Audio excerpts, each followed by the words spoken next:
So this video we're going to talk about your weekly view. So if you pull up your Training Peaks, this is what you're going to see on the desktop version.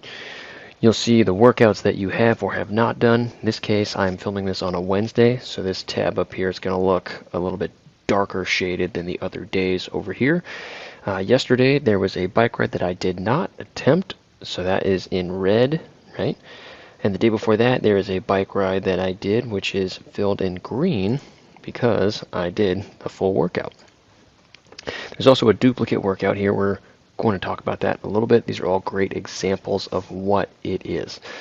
So when you look at your individual workouts, there might be separate links for you to go through.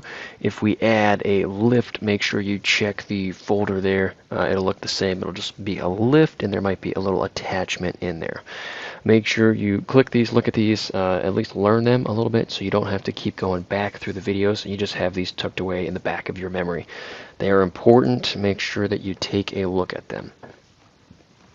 In each workout, I'm going to pull the run up again. You're going to have specific targets for you to hit.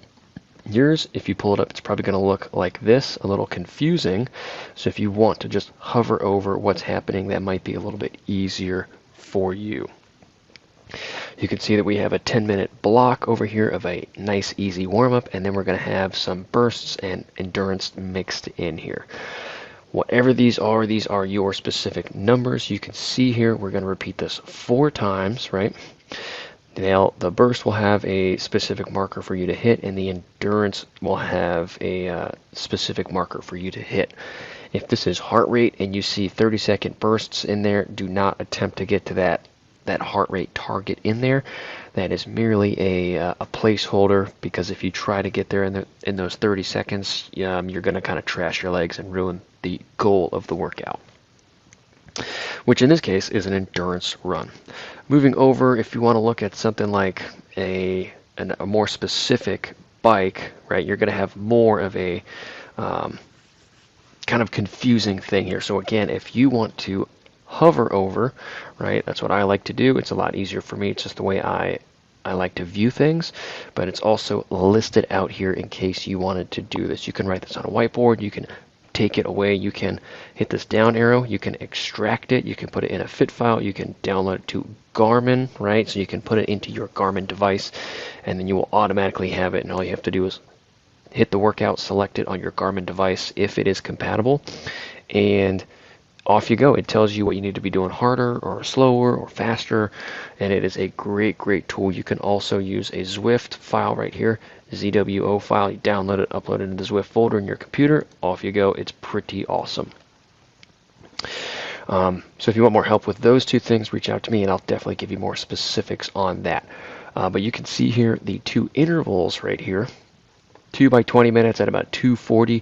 This 2:38. I don't mind if you go a little bit on either side of this. Typically, I like to target the middle of the area that I'm after, just to give you guys a little bit of play. So I encourage you to target where it is right there. And if, in this case, NFTP1, if you want to go a little bit harder, feel free to go a little bit harder. But only do so if it doesn't compromise the rest of the workout. If you go really hard in the first interval and it totally blows the second one, that was a waste.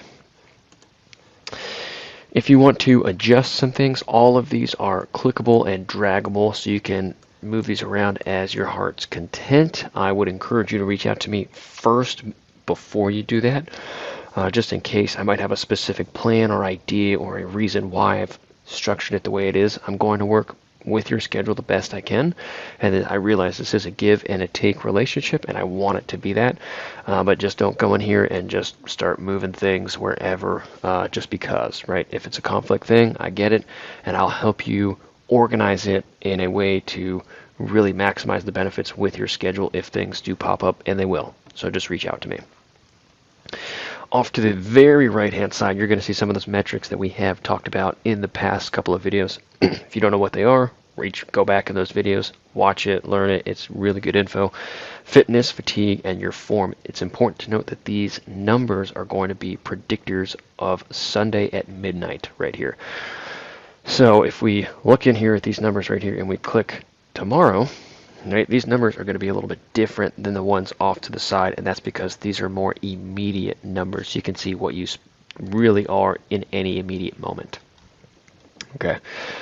You can see total duration. The total numbers for the weeks are going to be in light gray, and then the what you've actually completed are going to be in a dark black color over here. You can also see the total summary on the bottom right here too.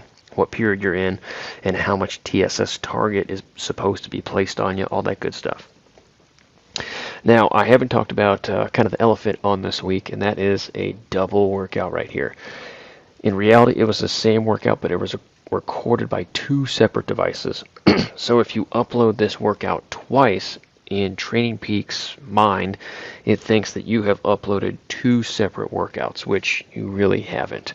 In my case, this was a virtual ride right here, so I don't really care about the distance, so I'm going to delete that, and you can see here that that's changed all of this right here, right? It's changed it.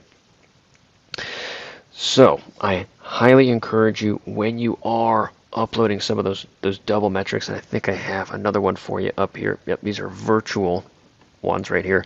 You can see it will have some of the the data over here from the real world scenarios, and it will put it on a map, and it will look nice and pretty. If you want to use this one, use it, but don't upload a second one if you can avoid it. So when you're inside, you might not need to use or record the workout on that head unit if you're already recording it on another platform like Rouvy or Full Gas or Zwift, Trainer Road, whatever it is. So make sure you only, or just try to upload only one. If you don't want to do that and you want to upload two, just come in here and delete one like I did over here. Just so the numbers are more accurate for you. If you don't, we're going to have inflated numbers, and we're really not going to know what to target. So that is a week-by-week model for you. If you have any questions on that, please let me know, and I'll be happy to answer them.